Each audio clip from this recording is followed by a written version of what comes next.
ஒரு வசனத்தை வாசிப்போம். கலாத்தியன்ஸ் chapter 4 verse 6, 7, 8, 9, 10 and 11 and 12. 6 to 12 வாசிங்க பாப்போம். எல்லாருக்கும் ஒரே தேவனும் பிதாவும் உண்டு. கலாத்தியர் 4ல வாசிங்க. எல்லாருக்கும் ஒரே தேவனும் பிதாவும் உண்டு. அவர் எல்லார் மேலும் எல்லாரோடும். கலாத்தியர் தானா? மேலும் நீங்கள் புத்திரராய் இருக்கிறபடியினால் அப்பா பிதாவே என்று கூப்பிடத்தக்கதாக தேவன் தமது குமாரனுடைய ஆவியை உங்கள் இருதயங்களில் அனுப்பினார். ஆமென். அப்பா பிதாவே என்று கூப்பிடத்தக்கதாக நமக்கு உரிமை ஆண்டவர் தந்திருக்கிறாரு. அடுத்து ஆகையால் இனி நீ அடிமையாய் இராமல் புத்திரனாய் இருக்கிறாய். ஆகையால் இனிமேல் நம்ம என்னவாம்? அடிமையாக அல்ல புத்திரராய் இருக்கிறோம் அப்படின்னு சொல்லப்பட்டிருக்கிறது. அடுத்து நீ புத்திரனே ஆனால் கிறிஸ்து மூலமாய் தேவனுடைய சுதந்திரமாய் இருக்கிறாய். கிறிஸ்து மூலமாய் நீ சுதந்திரனாகவும் இருக்கிறாய். அவன் இனி அடிமைப்பட்டவன் அல்ல. அப்படின்னா உலகத்துக்கும் பாவத்துக்கும் அடிமைப்பட்டவன் அல்ல. நீங்கள் தேவனை அறியாமல் இருந்தபோது சுபாவத்தின்படி தேவர்கள் அல்லாது இருக்கிறவர்களுக்கு அடிமையாய் இருந்தீர்கள். தேவர்கள் அல்லாமல் இருந்தவைகளுக்கு அடிமையாய் இருந்தீர்கள். அப்படிதானே? ஸ்தோத்திரம். அல்லேலூயா. ஆமென். அந்த காலத்துல நம்ம எதுக்கெல்லாம் அடிமையா இருந்தோம்? தேவர்கள் அல்லாதவர்களுக்கு அடிமைகளாக இருந்தீர்கள். ஸ்தோத்திரம். இந்த இடத்துல ஸ்டாப் பண்ணுவோம். அப்ப தேவர்கள் அல்லாதவர்கள்னு நம்ம சொல்றாங்க இல்லையா? ஸ்தோத்திரம். அப்ப இந்த சொல்லப்படுகிற தேவர்கள் எல்லாம் யார்? அப்படிதானே? பாட்டுல கூட இப்படி இருக்குல்ல, உமக்கு ஒப்பானவர் யார்? கர்த்தாவே உமக்கு ஒப்பானவர் யார்? வானத்திற்கு கீழும் தேவர்களில் உமக்கு ஒப்பானவர் யார்? ஸ்தோத்திரம். அப்ப தேவர்கள் என்று சொல்லப்படுகிறவர்கள் யார் அப்படின்றத நம்ம பார்ப்போம். ஏசாயா 14வது அதிகாரம் 11 to 17. ஏசாயா 14வது அதிகாரம் 11 to 17. உன் ஆடம்பரமும் உன் வாத்தியங்களின் முழக்கமும். இதை யாரை பத்தி சொல்லுகிறது அப்படின்னா, ஆண்டவருடைய சமூகத்துல பரலோகத்துல ஒரு தூதர் இருந்தார். தூதனை கீழே அநேக பெரிய கூட்டமே இருந்தது. எதற்காக அந்த தூதனை கூட்டத்தை வைத்திருந்தாங்கன்னா, ஆண்டவரை ஆராதிக்கும்படியாக. ஸ்தோத்திரம். அல்லேலூயா. அவருக்கு மகிமை கொடுக்கப்பட்டிருந்தது. அவன் இசை அமைத்து ஆண்டவரை எந்நாளும் துதித்துக் கொண்டே இருந்தான். அல்லேலூயா. ஒரு நாள் ஆகும்போது அந்த தூத கணங்கள் முழு கூட்டத்துக்கும் தலைவனாக இருக்கிற லூசிபர் என்பவன், ஆமென், அவனை பற்றி தான் வர்ணித்து சொல்லப்பட்டிருக்கிறது. வாசிங்க. உன் ஆடம்பரமும் வாத்தியங்களின் முழக்கமும் பாதாளத்தில் தள்ளுண்டு போயிற்று. அது ஒரு காலகட்டம் ஆகும்போது அந்த தூதன் என்ன பண்ணா? வீழ தள்ளப்பட்டான். ஸ்தோத்திரம். அது என்ன காரணம் அப்படின்றத நம்ம பார்ப்போம். கீழே வாசிங்க பார்ப்போம். புழுக்களே உன் படுக்கை, பூச்சிகளே உன் போர்வை. அதிகாலையின் மகனாகிய விடிவெள்ளியே, வானத்திலிருந்து விழுந்தாயே. நீ வானத்திலிருந்து எங்க இருந்து விழுந்தா? வானத்திலிருந்து. அதாவது ஆண்டவருடைய சமூகத்துல இருந்து கீழே விழுந்த. எதுக்காக? ஜாதிகளை ஈனப்படுத்தினவனே. ஜாதிகள். அப்போ இப்ப இருக்கிற உலக ஜனங்களை எல்லாம் ஈனப்படுத்துகிறவன் யார்? அப்போ அந்த மேல இருந்து விழுந்தவன் தான் ஜனங்களை ஒடுக்கி கொண்டிருக்கிறான், ஈனப்படுத்தி கொண்டிருக்கிறான். அல்லேலூயா. வாசிங்க. நீ தரையிலே விழ வெட்டப்பட்டாய். வானத்திலிருந்து ஆமென் வெட்டப்பட்டு கீழே விழுந்தான். நான் வானத்துக்கு ஏறுவேன். அவன் எதனால அப்படின்னா, நான் வானத்துக்கு ஏறுவேன் தேவனுடைய நட்சத்திரங்களுக்கு மேலாக. ஆல்ரெடி ஒரு பெரிய பதவி கொடுக்கப்பட்டிருக்கிறது. தேவனுடைய மகிமை கூட இருக்கு. தேவன் விரும்புகிறார். அப்படி இருந்ததுக்கு அப்புறம் அவனுடைய பெருமையை பாருங்க. தேவனுடைய நட்சத்திரங்களுக்கு மேலாக என் சிங்காசனத்தை உயர்த்துவேன். இப்படின்னு அவன் என்னைக்கு அந்த பெருமை அவனுக்குள்ள வந்ததோ, என்னைக்கு மேட்டிமை வந்ததோ, என்னைக்கு மகிமை அவனுக்குரியதுன்னு நினைத்தானோ, அன்னைக்கு என்ன பண்ணா? வெட்டி வீழ்த்தப்பட்டான். fallen angels. அல்லேலூயா. அவன் தான் ஜனங்களை என்ன பண்றான்? மோசம் போகிறான். அல்லேலூயா. முன்னால காலங்கள்ல எல்லாம் இப்ப கூட சொல்லுவாங்க. அல்லேலூயா. யாராவது ஒருவர் மரித்துட்டாருன்னு வைத்துக்கோங்களேன். அநேக இந்து சமுதாயங்கள்ல, அநேக சமுதாயங்கள்ல மரித்து போனாருன்னா கொஞ்ச நேரம் ஆகும்போது திடீர்னு யாருக்குள்ளேயாவது ஒரு ஆவி வரும். சோதனம் வந்தோட என்ன பண்ணுவாங்க? அவர் ஆடுவார். ஆடிட்டு சொல்லுவாரு, நான் தான் இந்த ஆள் வந்திருக்கிறேன். மரித்து போன ஆளோட பேரை சொல்லி ஆமென், ஹalleluya. மரித்து போன ஆளுடைய பேரை சொல்லி நான் தான் வந்திருக்கேன். உடனே எல்லாரும் என்ன பண்ணுவாங்க? வழிபடுவாங்க. அப்படியா, நீங்க தானே வந்திருக்கீங்க ஐயா சாமின்னு சொல்லி அவங்கள வழிபடுவாங்க. உடனே பூஜை கர்மங்கள் எல்லாம் செய்வாங்க. ஓகே, ஹalleluya. அது அப்படி கிடையாது. மனிதனுக்கு ஒரு ஜீவன், ஒரே வாழ்க்கை, அதுக்கப்புறம் மரணம். அதுக்கப்புறம் எங்க போறான்? கொடுத்தவரிடத்துல போகிறான். ஹalleluya. யார் ஜீவனை கொடுத்தாரோ அவரிடத்துல போகிறது அந்த ஆவி. அந்த ஆவிக்கு இந்த உலகத்துல எந்த ஒரு காரியமும் இல்ல. ஸ்தோத்திரம். ஆண்டவர் அறியாத எந்த ஒரு ஆவியா இருந்தாலும் அதுக்கு இன்னொரு இடம் இருக்குது, இளைப்பாறும் ஸ்தலம். ஆமென். ஆண்டவர் அறிந்தவங்களுக்கு இருக்குது, இல்லாதவங்களுக்கு யாதனா ஸ்தலம். அது மலையாளத்துல டார்மெண்டிங் பிளேஸ் அப்படின்னு பல செக்ஷன் அந்த இடத்துல இருக்கு. அது அந்த இடங்கள்ல போய் இளைப்பாறும், அந்த இடங்கள்ல இருக்கும். ஸ்தோத்திரம், ஹalleluya.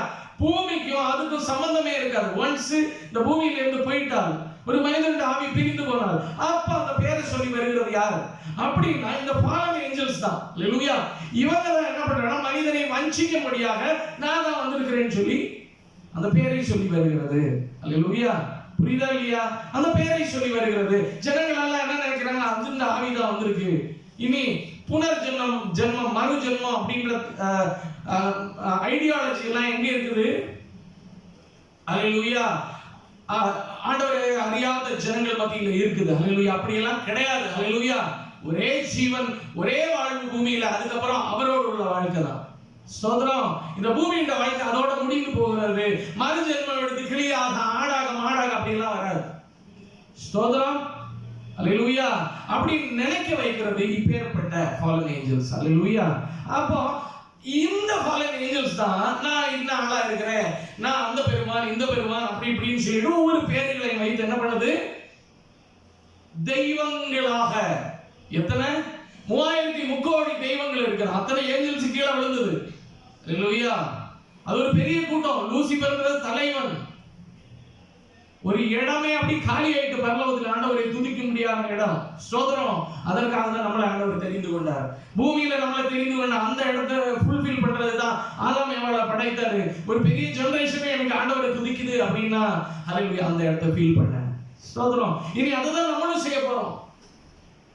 ஹalleluya. ஸ்தோத்திரம். புரியுதா இல்லையா? ஹalleluya. அப்ப அந்த ஏஞ்சல்ஸ் தான் ஒவ்வொரு பேரை வைத்துக்கொண்டு ஒவ்வொரு தெய்வங்களாக பாவித்து இந்த இடத்துல என்ன செய்யுது? உலகத்தை மோசம் போக்கி கொண்டிருக்கிறது. ஹalleluya. ஸ்தோத்திரம். இத தெரியாம பலர் அதுக்கு பின்னாலே ஹalleluya.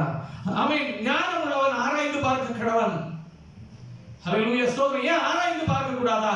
ஏன் சத்தியமான தேவன் யார் என்று கேட்க கூடாதா? ஹalleluya. ஏன் யோசித்து பார்க்க கூடாதா?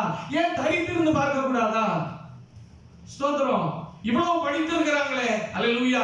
எல்லாரும் பிளைண்டான பிலீஃப் அல்லாமல், ஸ்தோத்திரம், முதியோர்கள் முன்னோர்கள் சொன்ன பிலீஃப் அல்லாமல் தன்னை தானே யார் ஆராய்ந்து கண்டுபிடித்திருக்கிறார்கள். ஒவ்வொரு தெய்வ அவன் யார் உண்மையுள்ள தேவன் என்று யார் கண்டுபிடித்திருக்கிறார்? ஹalleluya. யாருக்குமே ஸ்தோத்திரம் முதியோர்கள் சொன்னது அல்லாமல், அதுவும் முழுமையா அவருடைய புராணங்கள் யாருக்குமே தெரியாது. ஸ்தோத்திரம். இதை நம்ம ஞானத்தில் வைத்திருக்கிறோம். ஹalleluya. அப்ப நம்முடைய வேதாகமத்தை கரெக்டா புரிந்திருக்கணும், தெரியவும் வேணும். ஒருவன் வேதாகமத்தை வாசிக்காதவன், அதுல இருக்கிற காரியங்களை புரிந்து கொள்ளாதவன் கிறிஸ்தவன் அல்ல. அதே போலதான் அவங்களுடைய புராணங்களை அவங்க படிக்கல அப்படின்னா அவங்களும் அந்த ஹalleluya. ஸ்தோத்திரம். அநேகர் இன்னைக்கு உலகத்துல அப்படிதான் இருக்கிறாங்க. அவங்ககிட்ட கேட்டா இது எதற்காக ஒரு பண்டிகை கொண்டாங்க, இது எதற்காக கேட்டா அதுக்கு அர்த்தமே தெரியாம இருக்கிறாங்க. ஸ்தோத்திரம். ஹalleluya. எதற்காக எவைகள் எல்லாம் சேவிக்கிறார்கள் என்பதற்கு அர்த்தம் தெரியாமல் உலகம் போய் கொண்டிருக்கிறது. அதான் சொன்னது, இந்த fallen angels உலகத்தை மோசம் போக்கி கொண்டிருக்கிறார்கள். ஹalleluya. ஸ்தோத்திரம். அர்த்தம் தெரிந்தால் கண்டிப்பாக அவங்களுடைய புராணங்கள் வேதங்கள் எல்லாம் படித்து அவங்களே அர்த்தம் தெரிந்து கொண்டா ஒருவரும் அதுக்கு பின்னால போக மாட்டான். ஸ்தோத்திரம். சத்திய தேவனை தேடுவான். ஹalleluya. அதுதான் உண்மை. ஸ்தோத்திரம்.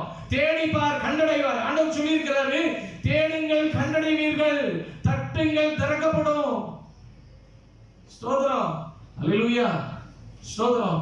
ஆமென். அப்ப இந்த fallen angels என்ன பண்றது? உலகத்தை மோசம் போக்கி கொண்டிருக்கு. கலாத்தியர் வருவோமே, 8வது அதிகாரம் வசனம்.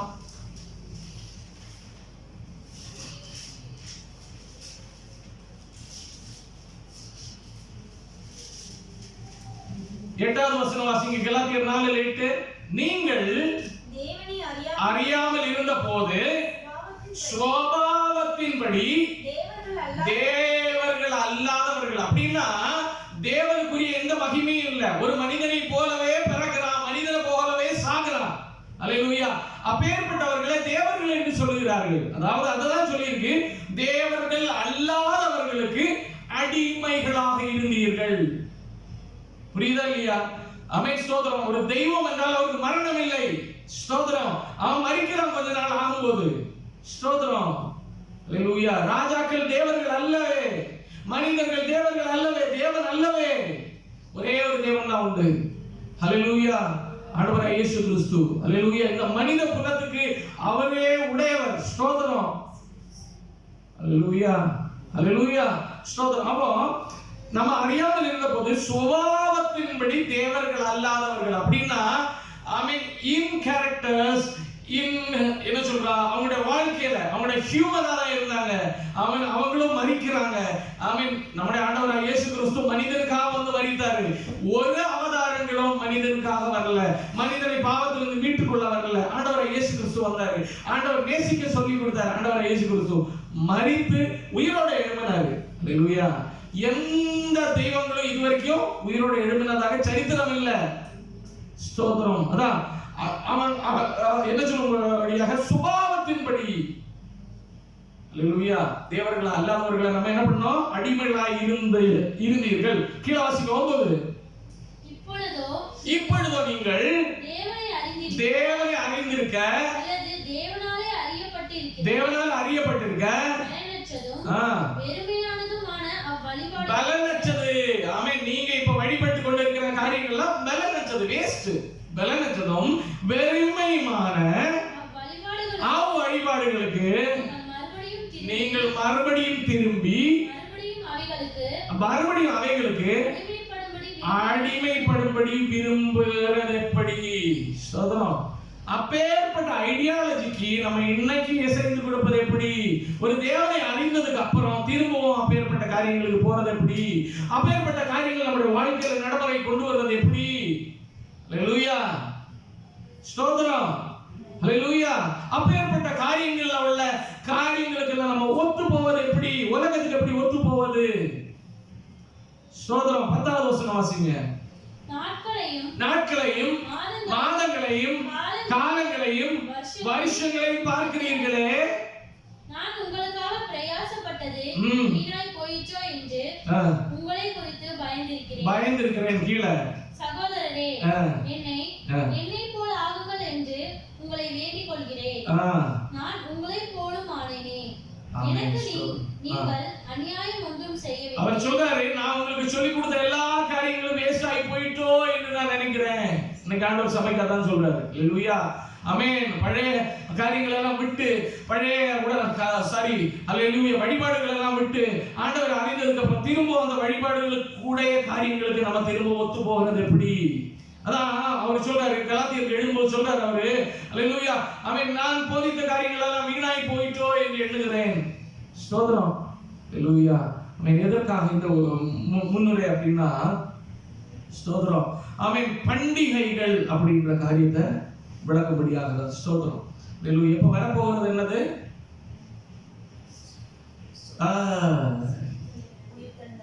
உயிர்த்தெழுந்த நாள். சரியா? அல்லேலூயா. ஸ்தோத்திரம். இயேசு உயிர்த்தெழுந்த நாள் என்னைக்குன்னு யாருக்காவது தெரியுமா?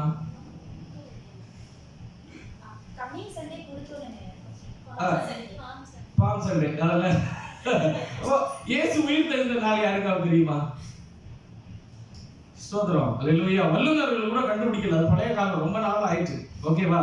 ஆனா விசுவாசிக்கிற ஆண்டவர் உயிரோட எழும்பினாரு. ரோம முத்திரையை உடைத்து காவலாளர்கள் நடுவிலே அப்படியே ஆண்டவர் உயிரோட எழும்புகிறார். ஸ்தோத்திரம். அல்லேலூயா. இன்னைக்கும் அடைப்பட்டிருந்த கல்லறை ஓபன்ல தான் இருக்கு. அதுதான் சாட்சி. அல்லேலூயா. அவர் ஜீவிக்கிற தேவன், ஜீவிப்பிக்கிற தேவன். அல்லேலூயா. அவர் சொல்ற, நானே வழி சத்தியம் ஜீவனமா இருக்கிறேன், என்னால எல்லாம் ஒருவனும் பிதாவினிடத்தில் வர முடியாது. அல்லேலூயா. அவர் தான் ஜீவன் கொடுக்கிறவர். மரித்த எந்த மனிதனையும் ஜீவிப்பிக்கிற ஒரே ஒளியாகிய கிறிஸ்துவே. ஸ்தோத்திரம். அல்லேலூயா. இப்ப என்ன சொல்றாங்க? உலகம் முழுவதும் என்னன்னா ஈஸ்டர் அப்படின்ற காரியத்தை கொண்டாட போறாங்க. ஸ்தோத்திரம். அல்லேலூயா.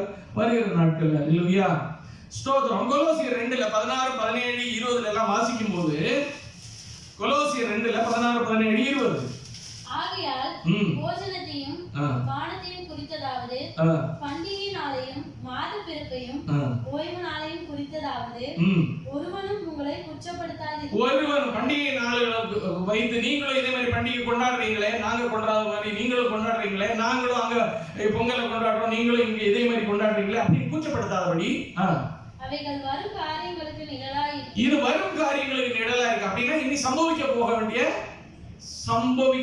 போகிற காரியங்களுக்கு நிழலா இருக்கிறது.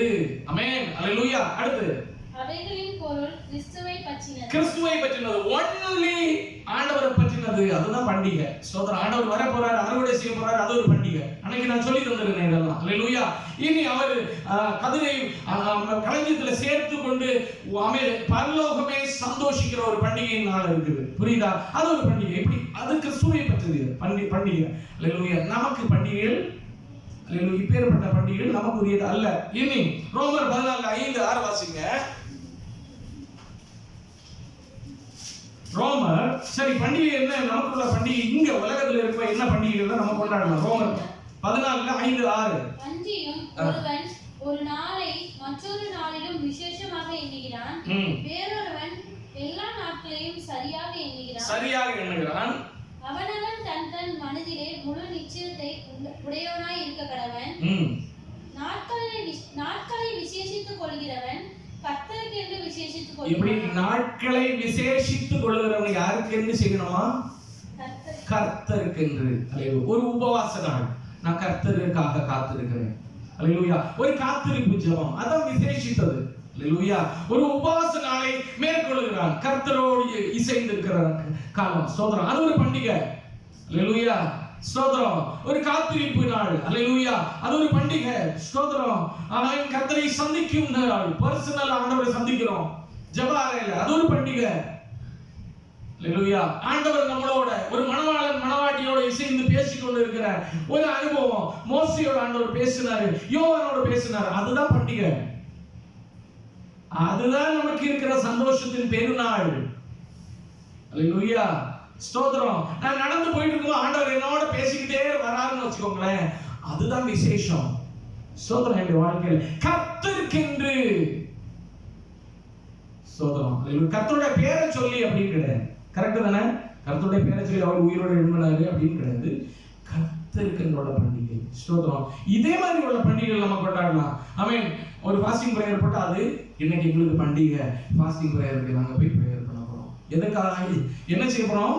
உலகத்தானை போல இல்ல, ஆண்டோடைய சமூகத்துல இருந்து அப்பேற்பட்ட மகா தேவனை நம்ம பார்க்க போறோம்.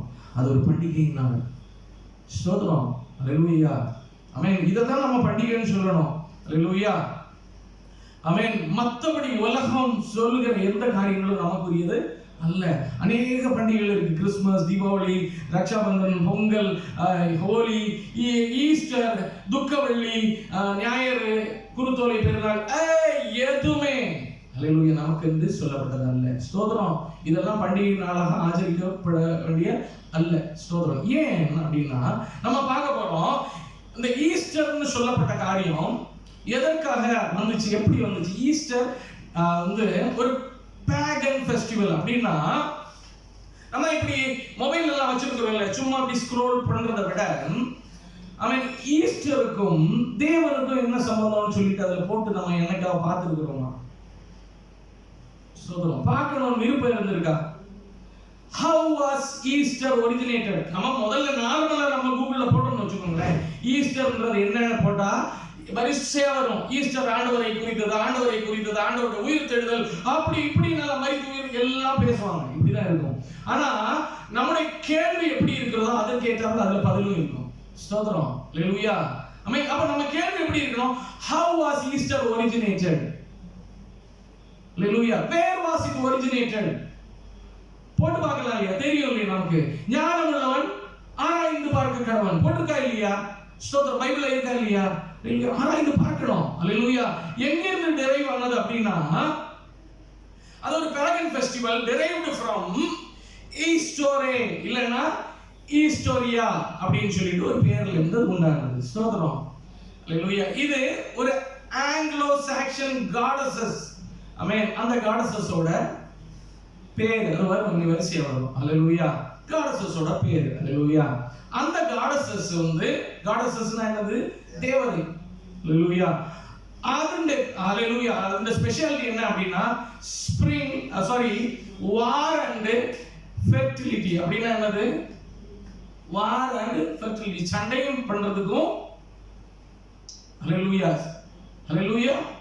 உறவுக்கும் உள்ளது, ஃபெர்டிலிட்டி அப்படின்றதுக்கும் உள்ளதுதான் அந்த தேவதை கும்பிடுறது. அல்லேலூயா, ஸ்தோத்திரம். அல்லேலூயா. இது ஜெர்மன் சைடுல அவங்க என்ன பண்றாங்க அப்படின்னா ஓஸ்டர்ன் அப்படின்னு சொல்லிட்டு அதை கும்பிடுறாங்க. அல்லேலூயா. இன்னொரு இது பின்னால ஒரு கதை இருக்குது. ஏன்ஷியன்ட் பாபிலோன்ல ஒரு முட்டை வானத்திலிருந்து விழுந்து யூப்ரட்டிஸ்னா என்னது? ரிவர். யூப்ரட்டிஸ், டைகிரிஸ், அப்புறம் 4 ரிவர் இருக்கு இல்லையா? கீகோன் அப்படின்னு சொல்லிட்டாங்கல்ல. வாசிங்களேன், ஜெனசிஸ் வாசிங்க, 4ஆவது அதிகாரத்துல இருக்கு பாருங்களேன். சோதரம்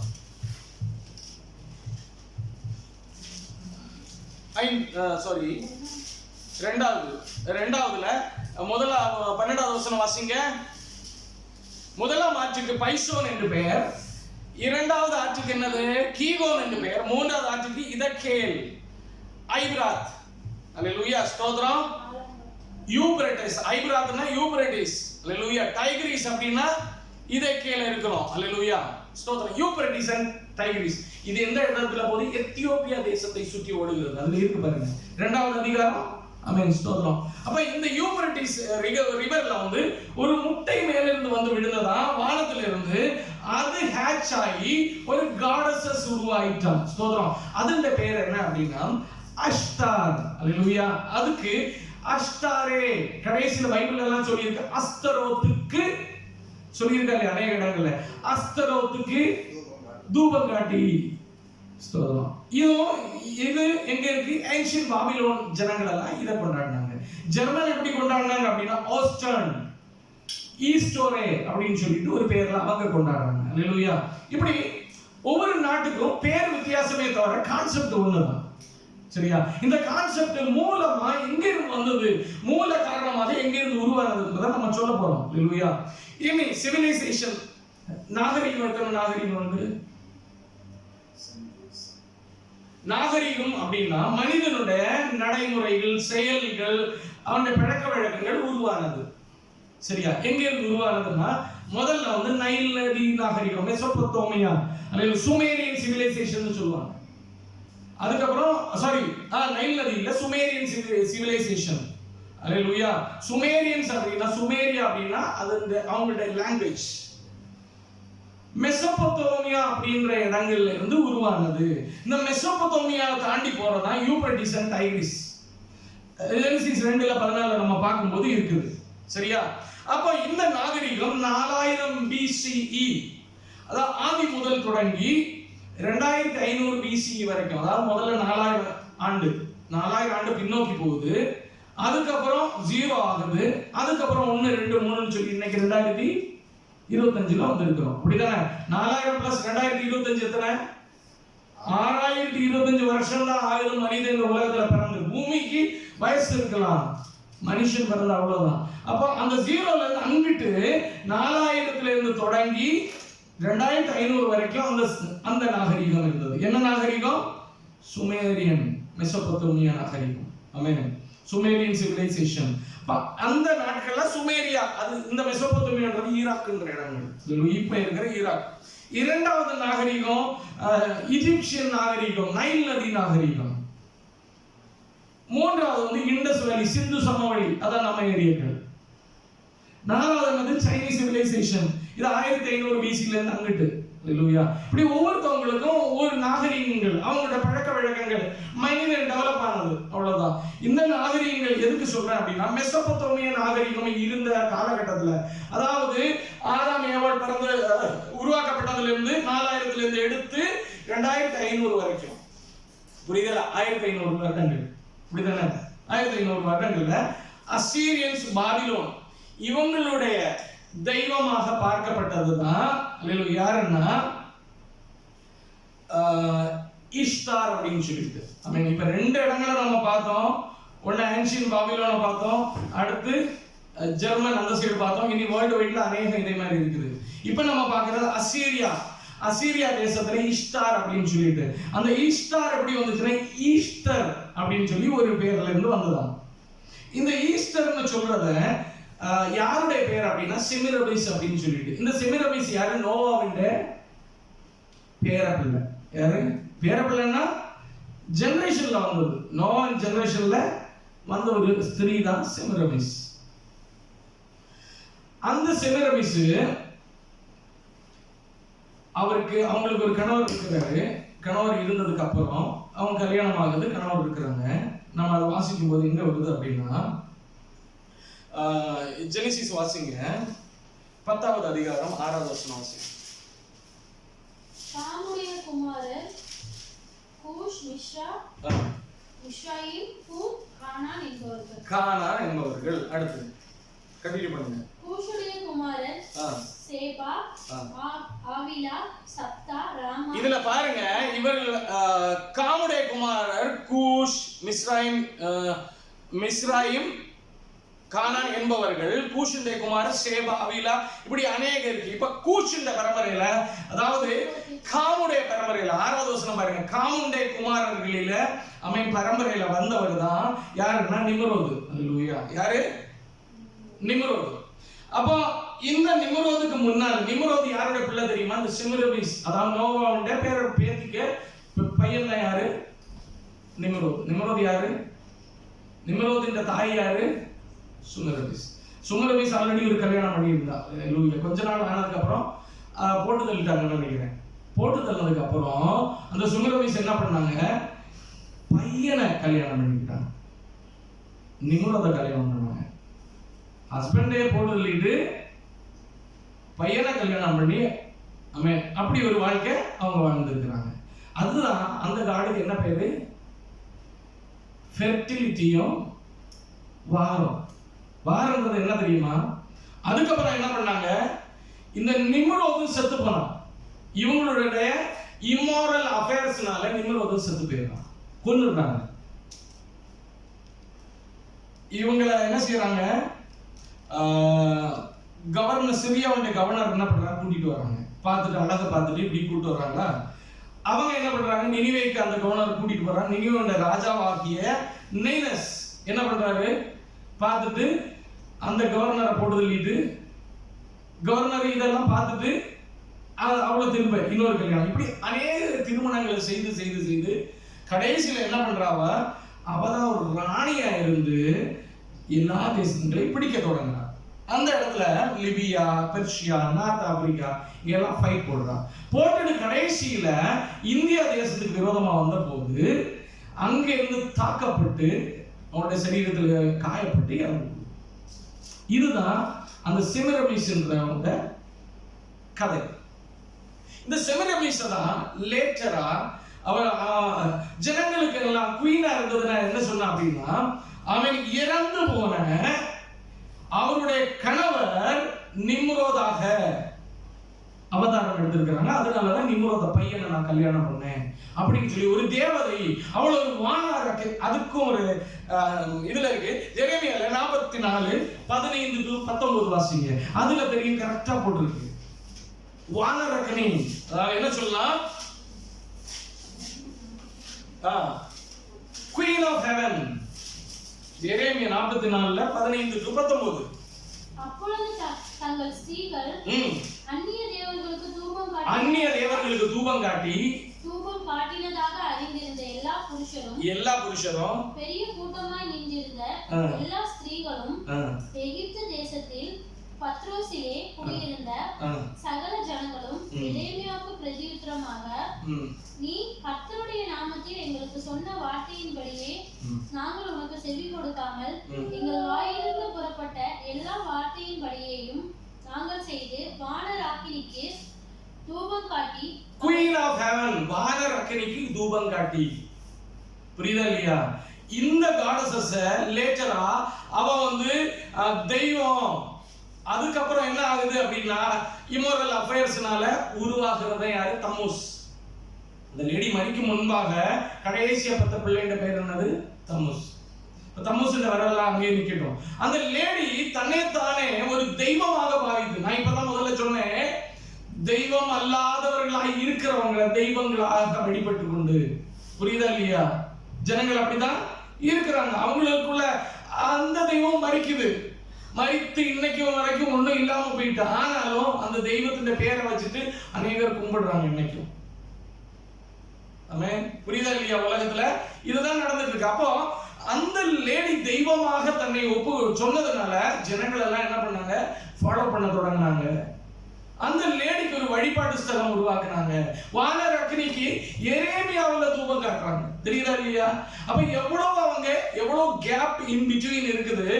ஆமென். ஆதி முதல், ஆதாம் முதல், பாபேல் கோபுரம் முதல் இந்த எரேமியா வரைக்கும் எவ்வளவு கேப் இருக்கு. அவ்வளவு நாட்கள் இவங்க என்ன பண்ணிட்டே வராங்க?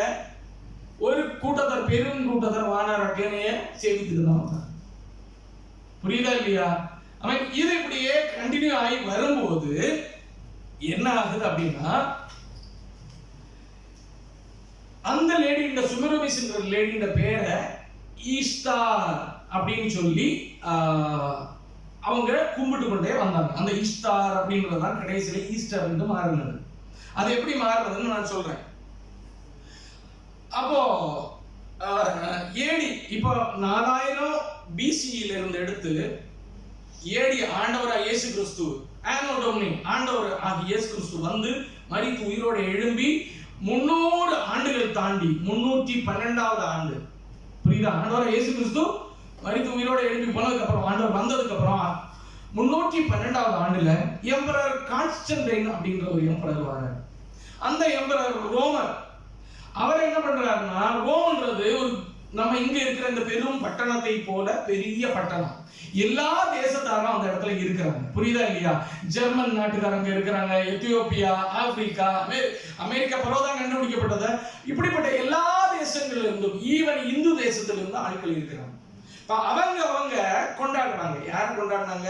நான் இப்ப சொன்னேன்ல, ஒவ்வொருத்தவங்களும் அந்த ஃபெர்டிலிட்டி கார்டும் வார், அந்த கார்டை பல அவங்களுடைய பேர்களை வச்சு கொண்டாடுறாங்க. புரியுதா இல்லையா? ஜெர்மன்காரன் இவங்க இஸ்டார்னு சொல்றாங்க, அவங்க இஃப்தார்னு சொல்றாங்க. ஒவ்வொருத்தவங்க ஒவ்வொரு கதைகளை சொல்லி கொண்டாடுறாங்க. அப்ப இவர் என்ன பண்றாரு? Constantine decided to Christianise the Roman empire.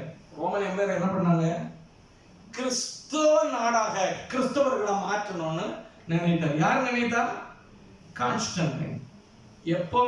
ஆண்டவர் இயேசு கிறிஸ்து வந்ததுக்கு அப்புறம் 312வது ஆண்டுல. அப்ப அவர் என்ன சொல்றாரு? he declared toleration of all religions. அவர் சொன்னாரு எல்லாரும் ஒரே மதம்ன்ற டாலரேஷன் கொண்டு வந்தாங்க. புரியுதா இல்லையா? கிட்டத்தட்ட எல்லாரும் ஒரே மாதிரி ஒரே தெய்வத்தை கும்பிடுறோம், இப்படி ஒரு டாலரேஷனை கொண்டு வந்தது அந்த ஆளு.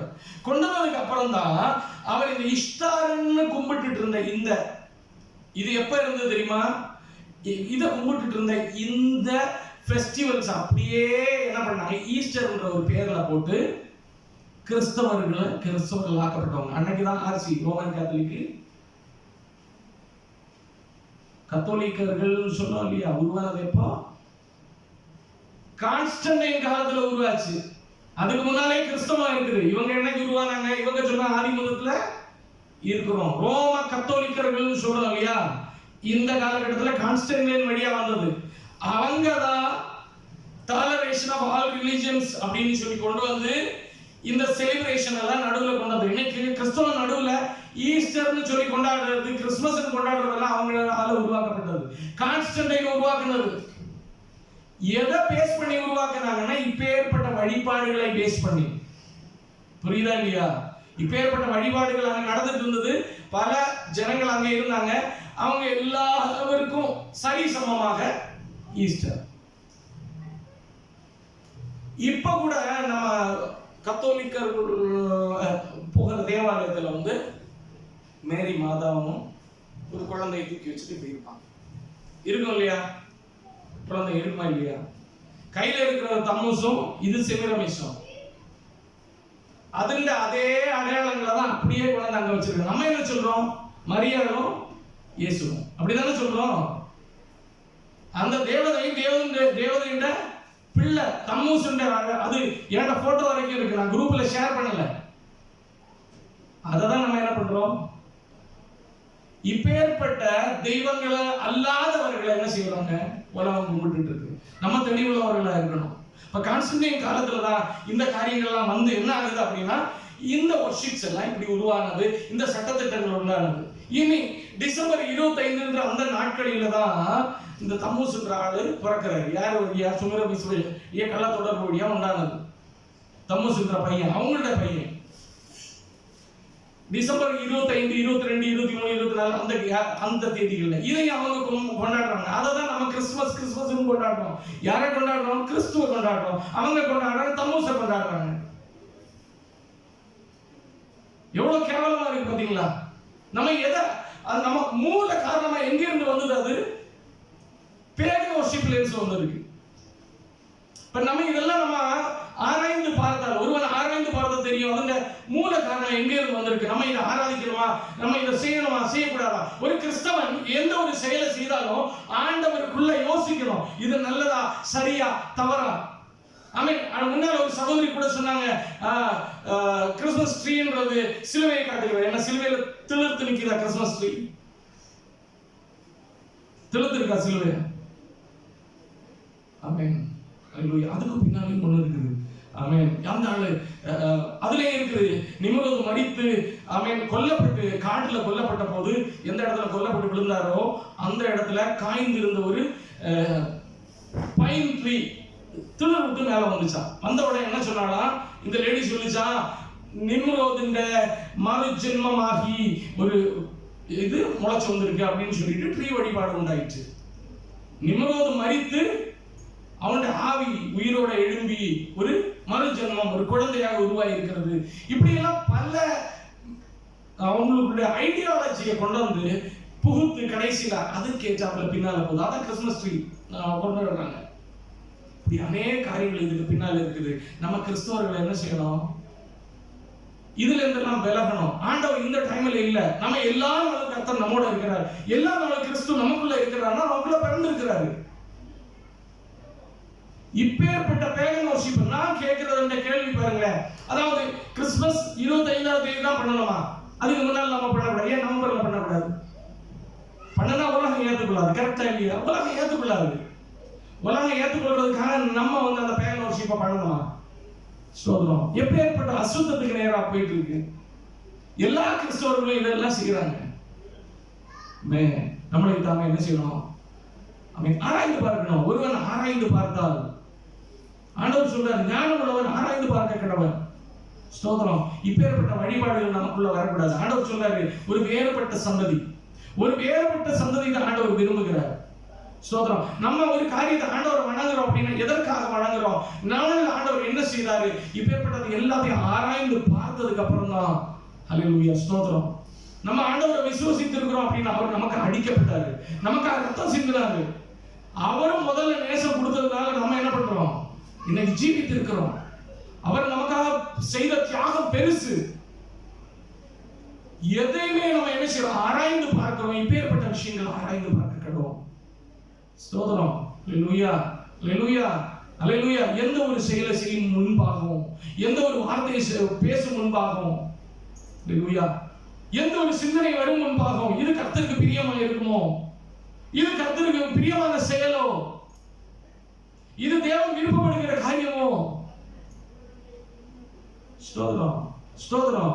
நம்ம எப்படி வேணாலும் நம்ம, அதாவது சிலுவை வந்து அந்த மரத்துக்கு சமமா இருக்கிறது, கிறிஸ்து பிறந்தாரு அப்படின்றது நம்ம இப்படி எல்லாம் உருவாக்கிக்கலாமே தவிர அதுல பின்னால் இருக்கிற ஆதாரங்கள் எல்லாம் தவறானது. ஸ்தோத்திரம் ஸ்தோத்திரம் ஸ்தோத்திரம். அப்ப நம்ம என்ன பண்ணணும்? அதுக்கு ஏற்றாப்புல அமேன் நம்முடைய வாழ்க்கை நடத்தணும். ஸ்தோத்திரம். இப்பேற்பட்ட ஜெனரேஷனோட அல்ல, இதுல இருந்து விலகி இருங்கள்னு தான் ஆண்டவர் சொல்றாரு. உலகத்துல இருந்து விலகி இருங்கள்னு தான் சொல்றாரு. ஒரு தனிப்பட்ட ஆண்டவர் அப்படிப்பட்ட மனவாட்டியை தான் எதிர்பார்க்கிறாரு. போன வாரத்துல கூட சங்கீதத்துல பார்த்தோம், என்னது? மனவாட்டியே உன் பிறந்த வீட்டை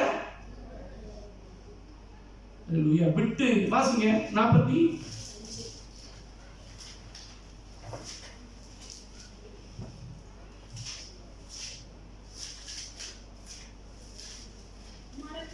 குமாரத்தியே கேள். நீயும் செவி சாய்த்து. அத ரெஃபரன்ஸ் சொல்லுங்க பாப்போம். 45:10 சங்கீதம். குமாரத்தியை கேள், நீயும் செவி சாய்த்து சிந்தித்துக்கொள், உன் ஜனத்தையும் உன் தகப்பன் வீட்டையும் மறந்துவிடு. இப்பேற்பட்ட காரியங்கள் எல்லாம் மறந்தாதான் கிறிஸ்து நம்மள பிரியப்படுவார்.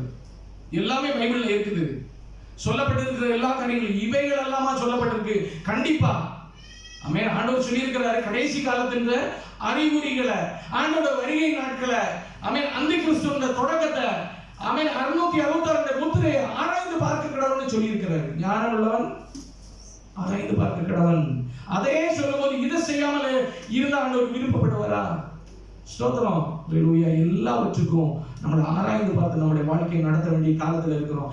ஏன்னா பிசாசானவன் எவனை விழுங்கலாம் என்று கர்ச்சிக்கிற சிங்கத்தை போல யாரை விழுங்கலாம் என்று வகை தேடி சுற்றி திரிகிறான். சொல்லுவான், இது சரிதான்ப்பா, கடைசியில போய் விழுந்துருவோம். ஆண்டோட வருகை நாட்களை இங்கே கைவிடப்பட்டு போகும்போது பிசாசு சொல்லுவான், சரிதான்ப்பா அல்லேலூயா, வாப்பா ஏன் கூட போறான்னு சொல்லுவோம். அல்லேலூயா.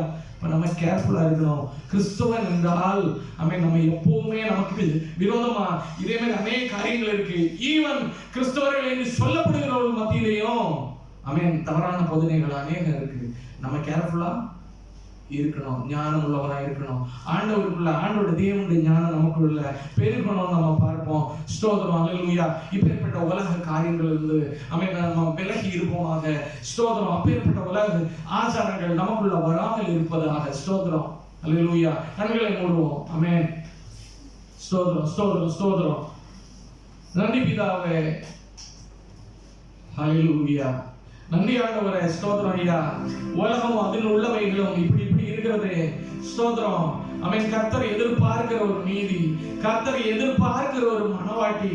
ஸ்தோத்திரம், அல்லேலூயா. நன்றி அப்பா. அவர் விரும்புகிற ஒரு மனவாட்டி எப்படி இருக்கணும் ஆண்டவர், எப்படி எதிர்பார்க்கிறீர் என்ற காரியங்கள் எல்லாம் ஆண்டவர் எங்களை வெளிப்படுத்தி தந்தீர். ஆண்டவரே, உலகத்துல இப்படி எல்லாம் தோன்றி இருக்கிற காரியங்கள் எல்லாம் வெளிப்படுத்துகிறப்பா. ஸ்தோத்திரம். ஆனா கிறிஸ்துவின் மனவாட்டி எதை செய்தாலும் அவன் புரிந்து செய்ய, அறிந்து செய்ய, விசுவாசித்து செய்ய ஆண்டவர் கிருபை செய்யும். நம்பியப்பா. ஸ்தோத்திரம் ஐயா. அவன் எந்த ஒரு காரியமானாலும் சரி ஆண்டவரே, நாங்க உலகத்துல ஒட்டாதபடியப்பா, இந்த உலகத்துக்கு ஒத்த வேஷம் நாங்கள் தரிக்காதபடி, இந்த உலகத்தில் உள்ள எதுவுமே எங்களை அண்டாதபடி ஆண்டவர் பாதுகாத்துக் கொள்ளும். ஆண்டவரே, தீமையை விட்டு விலகி நன்மை செய், சமாதானத்தை தேடி அதை தொடர்ந்து கொள் என்று சொன்ன தேவனுடைய வசனம் எங்கள் முன்பாக இருக்கிறதப்பா. ஹல்லேலூயா.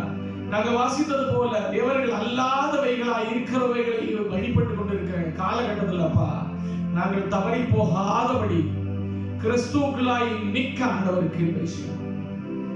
மோசமான அசுத்தங்களுக்கு நேராக அல்ல, பரிசுத்தத்துக்கு நேராய், ஆமென், அசுத்தத்துக்கு அல்ல பரிசுத்தத்துக்கே நாங்கள் அழைக்கப்பட்டிருக்கிறோம்.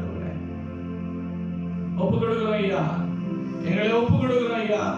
இவைகள் ஒன்றும் எங்களை சாராதபடி ஆண்டவர் கிருபை செய்வீராக. ஆண்டவர் பிரியமில்லா எந்த காரியங்களுடைய வாழ்க்கையில வரக்கூடாது. ஆண்டவர் விருப்பப்படாத எந்த ஒரு காரியங்களுடைய வாழ்க்கையில வரக்கூடாது. அவன் தேவனுடைய சாயலை நாங்கள் அனுதினம் தரித்துக் கொள்ளணும். ஆண்டவரே, எங்களுக்கு ஆண்டவரே ஸ்தோத்திரம். ஹல்லேலூயா.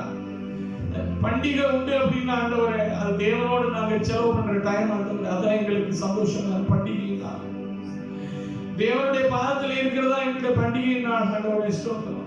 ஒரு உபாச நாள் உம்மோடு இருக்கிறதா எங்களுக்கு பண்டிகை ஆண்டவரே. ஸ்தோத்திரம். ஆமென். உங்களுடைய பிரசன்னத்துல நாங்கள் அபிஷேகத்துல நிறைந்து ஆராதிப்பது எங்களுக்கு பண்டிகை நாள் ஆண்டவரே. எங்களை அப்படியே ஆண்டவர் மாற்றுவீராக. உமக்கு ஒத்த மனவாட்டியா எங்களை மனைந்தெடுக்க வேண்டிய சொல்லிக்கிறோம். தாழ்ந்துகள் ஆண்டவரே, முற்றிலும் ஒப்பு கொடுக்கிறோம். நாங்கள் பிரிந்து செல்லும் பிரியாத நேசர்களோடு கூடுகிறோம். இயேசுவின் நாமத்தில் நல்ல பிதா.